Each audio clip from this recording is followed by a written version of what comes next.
All right, sports fans, how's everybody out there doing? William Martin coming at you one more time here on YouTube with another edition of the 300 Pounds of Sports Knowledge Podcast. Now, the second half of this MLB season is in its infant stages, but one thing is for sure, and that is that the Los Angeles Dodgers smell blood. I say that because the Dodgers are seeking their ninth National League West title in the last 10 years, and they are doing this one in dominating fashion. Yes, it's late July. I get it. But the Dodgers find themselves on cruise control in the National League West. Now, thanks to the Dodgers' four-game sweep this weekend over their rival San Francisco Giants, Los Angeles has all but eliminated the Giants from the division race as they now have themselves a 16 and a half game lead over their rivals to the north. The Dodgers also have an 11 and a half game lead over the second place San Diego Padres.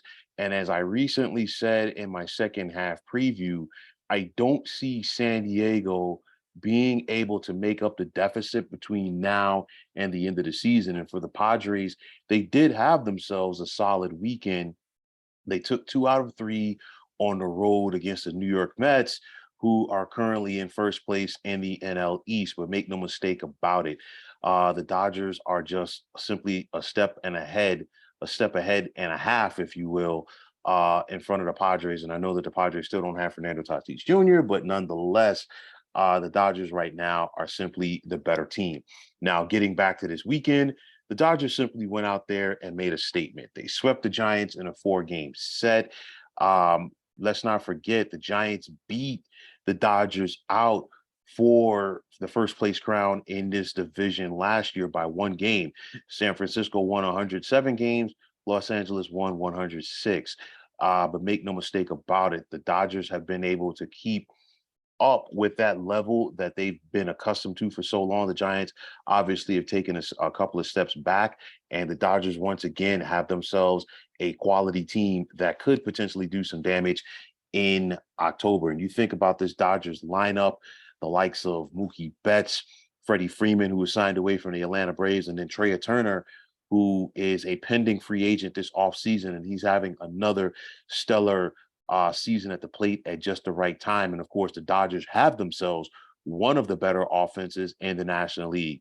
Pitching wise, it's the same thing for the Dodgers. They're right there at the tops in the National League for several categories, including team ERA. Veteran Clayton Kershaw is getting back to the form that has made him a Cy Young Award winner in the past. We've seen contributions from the likes of Tony Gonsolin so far this season, as well as Tyler Anderson in that rotation.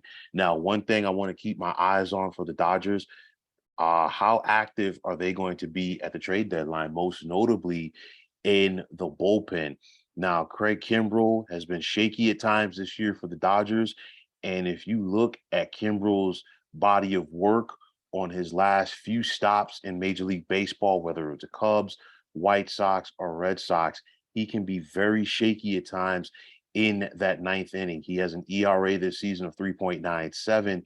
And the last thing that you want to do is, if you are a team heading into the postseason with big expectations, you want to be able to shore up all positions on your team. But make no mistake about it, the Dodgers took care of their business this weekend, and they have a real opportunity to get on a roll with their upcoming schedule.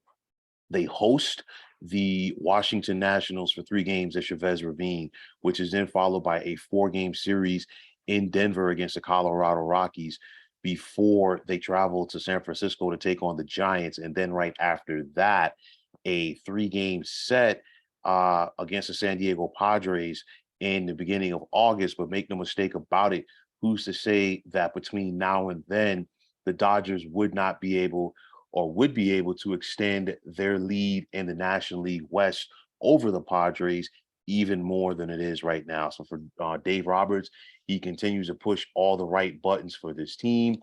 The Dodgers are looking sharp. This is what good teams do. They come out after a break, like the All-Star break, and take care of their business. The Giants knew that they had an opportunity to try to get back into this thing this weekend, but that was not the case. The Dodgers see that the Giants are not the same team that they were last year. And with that said, why allow them to stay around in a race if you don't have to? The Dodgers put them away.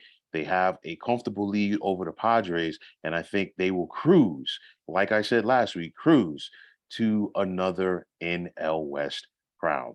So, folks, that is going to wrap it up. And as always, I want to take this time out to thank you for tuning into the 300 Pounds of Sports Knowledge podcast here on YouTube. I want to take this time out to thank all of you fine folks out there for tuning in. And if you have not already, please feel free to subscribe to this channel. Now, if you're on Twitter, please feel free to follow me at 300 Pounds of Sports. And like I always say, if you follow me, it'll be my pleasure to follow you right back. There's also the sports discussion group on Facebook at the Sports Depot 365. You can check it out, drop a line, and be a part of one of the better sports debating sites going on social media. So once again, fine folks, my name is William Martin. I am signing off, saying take care and have yourselves a wonderful day.